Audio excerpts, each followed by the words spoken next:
Olá, Ricardo Cusiol, com conteúdo que te ajuda a ter sucesso nos seus projetos com polímeros. Lembrando a você que estão abertas ainda as inscrições para o curso expresso de introdução aos polímeros e para você garantir a sua vaga, basta clicar no primeiro link que está aqui na descrição desse vídeo.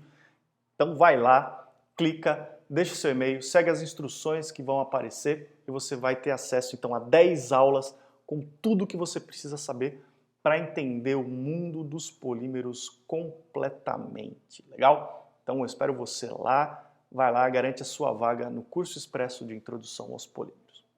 Muito bem, no vídeo de hoje eu quero começar fazendo uma pergunta para você. Você tem instabilidade de processo? Já teve alguém dizendo para você que talvez você precise mexer nos parâmetros de perfil de rosca que você usa no seu processo de injeção? Você não tem a menor ideia do que significa perfil de rosca? Quer ter uma ideia do que isso significa? Como é que ele pode impactar o seu processo? Como é que esses dados podem impactar o seu processo? E mais, como você pode então tirar proveito disso daí? Conhecer inclusive um tipo de rosca um pouco diferente, a famosa rosca de barreira? Fica comigo então até o final desse vídeo que você vai poder conhecer tudo a esse respeito. Como sempre, eu preparei um breve PDF, um diagrama que contém todos os elementos de design de rosca, de perfil de rosca, que você pode utilizar para otimizar o seu processo de injeção e você pode baixar se cadastrando na minha lista VIP. Para isso, clica no link que está na descrição desse vídeo, o link que está escrito cadastre-se para baixar o PDF, deixa seu e-mail, nesse endereço você vai receber uma mensagem minha e entra nessa mensagem, clica no endereço que está lá dentro, no link que está lá dentro, para você efetivar o seu cadastro, você vai ter acesso imediato a esse PDF. Se você já está cadastrado na minha lista e também quer baixar o PDF, basta seguir o mesmo roteiro. Clica no link que está na descrição desse vídeo ou no botão que está embaixo da janelinha que você está assistindo. Deixe seu e-mail novamente para saber que é o assunto do seu interesse e você vai ser direcionado à página de download. Observe se esse e-mail não foi parar na caixa de spam. Tá? Eu tomo uma série de medidas para isso não acontecer, mas um caso ou outro pode passar. Então, se demorar mais de alguns minutos para você receber meu e-mail, entra lá na sua caixa de spam e avalia se ele não está lá dentro. Legal?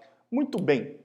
Eu vou então colocar aqui na tela para você um desenho de uma rosca com todos os elementos geométricos para a gente poder discutir a respeito do que é então e quais são os principais elementos do perfil de uma rosca de injeção. Vai lá.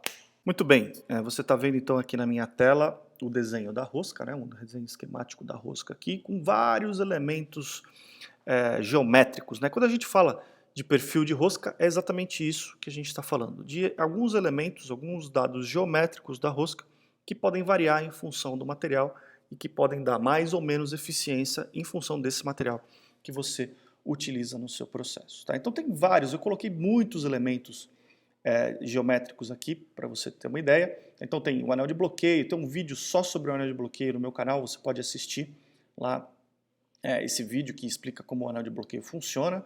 Tá? Tem ângulo do filete, né? O passo do filete, que normalmente é o que a gente chama de passo quadrado. Né? O passo é igual ao diâmetro da rosca e é constante ao longo do comprimento, largura do filete, enfim, tem uma série de elementos geométricos, mas eu vou destacar para você aqueles que são realmente importantes, aqueles que são realmente significativos e que têm um impacto direto aí na estabilidade e na qualidade do seu processo de injeção. Então a gente começa com o diâmetro da rosca. O diâmetro é o primeiro elemento geométrico, tá? Que ele é definido aqui pelo topo de um filete até o topo de outro, até a base do outro aqui, então é o diâmetro externo da rosca aqui, né? E ele normalmente é o primeiro elemento que a gente utiliza para definir uma rosca de injeção. Então você fala assim, essa máquina aqui ela tem uma rosca com diâmetro de 32, essa outra máquina tem um diâmetro de rosca de 45 e por aí vai. Tá? E o diâmetro influencia da seguinte forma, né? Diâmetros maiores, obviamente, estão relacionados com capacidades de injeção, capacidades de plastificação maiores. Então se você tem problemas aí de tempo de dosagem, quantidade de material a ser dosada, quantidade de material a ser injetado, tá? Normalmente você pode estar com um problema no diâmetro. Você pode estar com uma máquina pequena, por exemplo. Pode estar usando uma máquina com diâmetro de rosca menor do que o que seria recomendado para o material ou para o produto, para o volume de material que você precisa injetar, tá certo? Então, o primeiro elemento de perfil de rosca aqui é o diâmetro. Tá? O segundo é o comprimento, tá? E o comprimento a gente fala de comprimento da parte filetada da rosca, tá? Então você vê aqui que é esse comprimento aqui, tá indicado aqui em cima, né?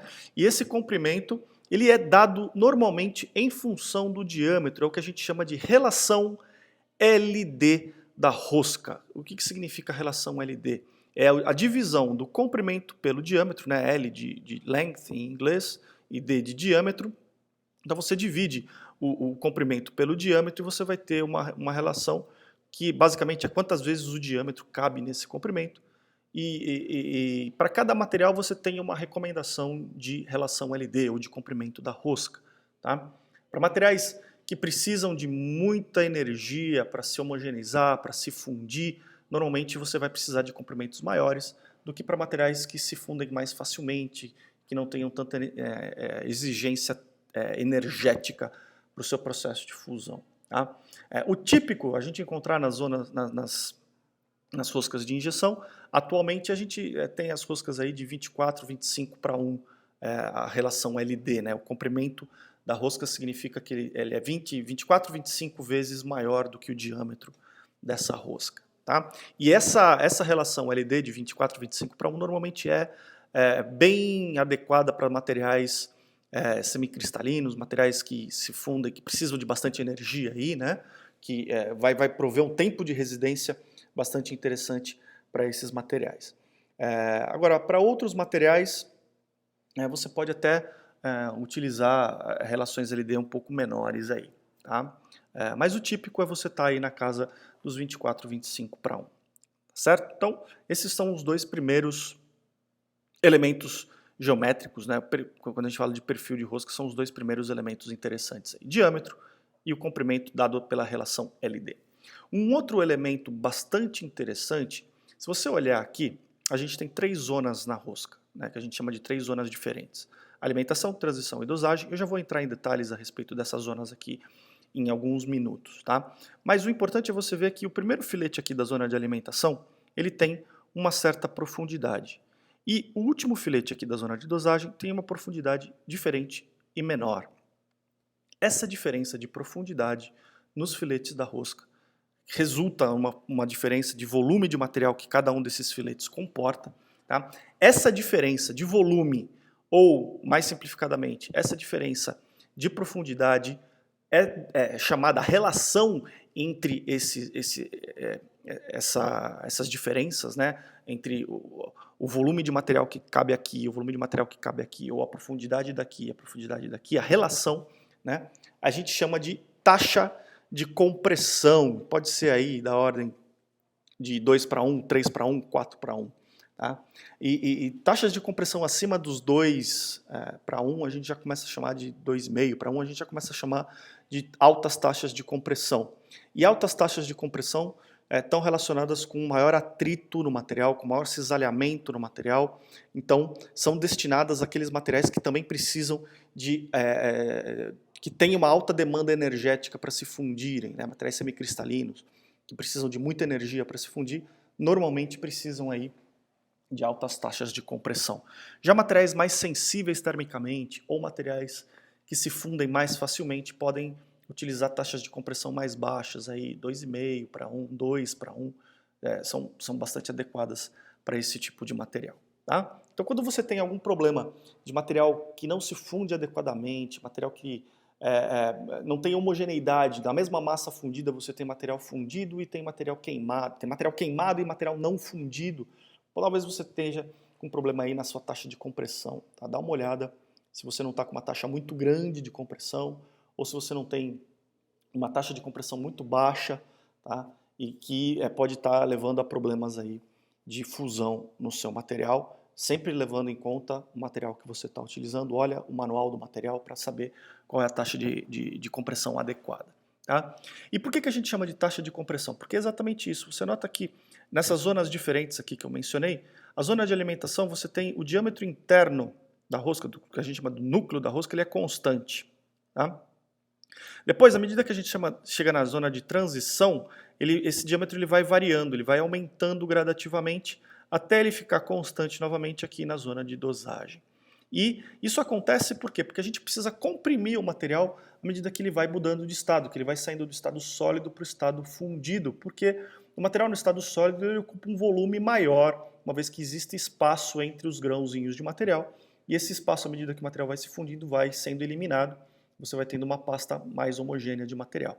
Então você vai comprimindo o material, promovendo então o cisalhamento. Na zona de alimentação, basicamente é a zona onde você vai dar calor para o material. Não necessariamente você vai fundir o material nessa zona, você vai simplesmente começar a homogeneizar esse material, começar a dar calor para esse material, vai compactar esse material, vai no sentido de aproximar os grânulos desse material uns dos outros, né?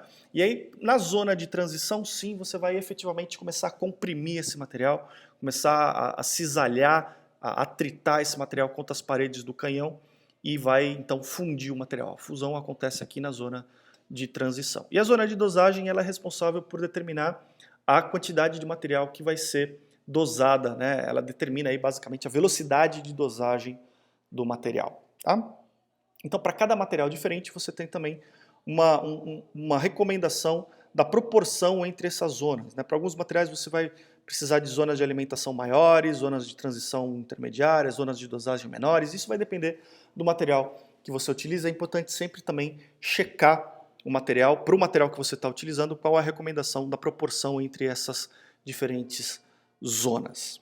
Ok? Então, esses são os elementos principais do perfil da rosca. Quando a gente fala de perfil de rosca, que talvez você precise analisar, precise modificar, a gente está falando primeiro do diâmetro, depois da relação LD, da taxa de compressão e das proporções entre as diferentes zonas da rosca.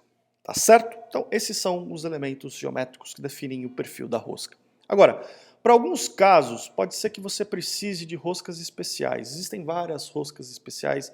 Eu vou trazer para você um tipo de rosca diferente que pode ser usada para melhorar a eficiência de fusão do material. Ela é muito utilizada para polímeros semicristalinos que precisam de muita energia para se fundir, né? Então a gente precisa ter uma maior eficiência de fusão, que é a zona de barreira, ou a rosca de barreira. Tá? E ela é igual a uma rosca convencional, tem todos os mesmos elementos, né? Eu estou mostrando ela aqui embaixo para você, porém, você percebe que na zona de transição ela tem o que a gente chama de filete duplo ou filete de barreira, que é, eu estou olhando aqui no detalhe agora, um filete adicional entre o passo normal da rosca, tá? Ele está presente só nessa zona de transição aqui, na zona onde a gente está realmente fundindo o material, e a função desse filete de barreira é separar o material fundido do material sólido.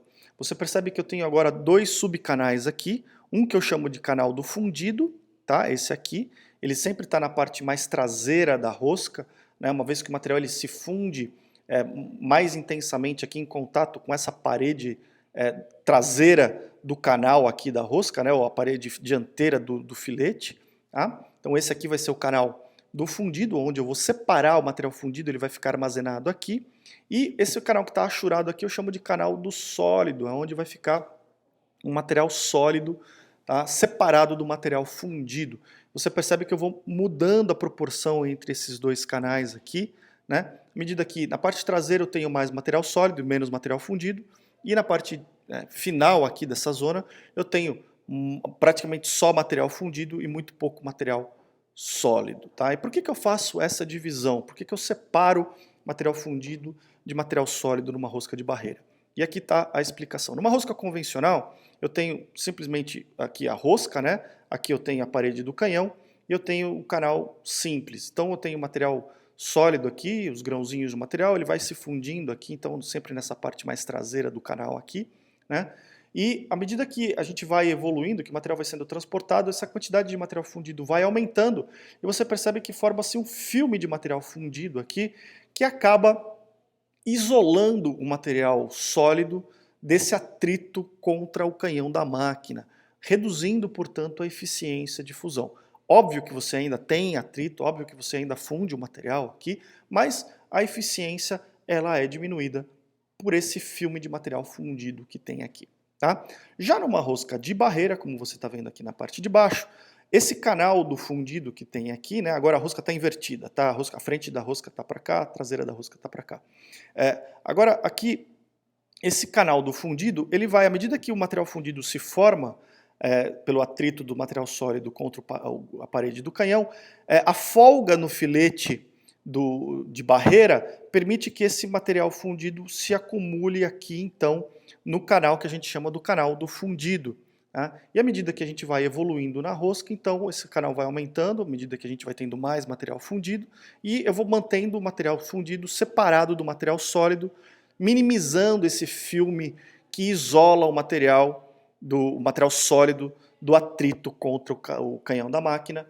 Então eu aumento a eficiência desse atrito, eu aumento a eficiência de fusão, eu tenho uma fusão mais rápida, uma fusão mais homogênea, eu tenho uma fusão mais eficiente e eu consigo então aqui eliminar problemas de fusão, eliminar problemas de materiais que são muito difíceis de fundir e aumento a homogeneidade, tá certo? Então esses são os elementos geométricos e esse é o detalhe de como funciona uma rosca de barreira. Muito bem, agora então você já sabe o que significa perfil da rosca, você viu aí os elementos geométricos que definem o perfil da rosca, né? Como ela funciona, como é que eles influenciam o seu processo, como você pode agora identificar cada um desses elementos e como eles então podem aumentar ou piorar a eficiência do seu processo de injeção. Eu espero que você tenha gostado desse conteúdo, espero que ele tenha te ajudado a ter alguma ideia, algum insight, tenha te ajudado a resolver algum problema que você esteja vivendo hoje na sua fábrica ou desenrolar algum projeto que você esteja trabalhando. E eu fico muito curioso para saber a sua história. Me manda um e-mail, deixa um comentário aqui nos meus canais, no Facebook, no YouTube, para eu saber como esse conteúdo impactou o seu dia a dia. Me fala também sobre outros assuntos que sejam do seu interesse, para que eu possa preparar vídeos e artigos como esse que te ajudem no seu dia a dia. Lembra de curtir a minha página no Facebook, lembra de assinar o meu canal no YouTube, receba conteúdo por lá também. Garanta a sua vaga no curso expresso de introdução aos polímeros. Clica no link que está aqui na descrição desse vídeo. A gente se vê dentro do conteúdo exclusivo para assinantes. Eu vejo você nos próximos vídeos. Um grande abraço e até lá!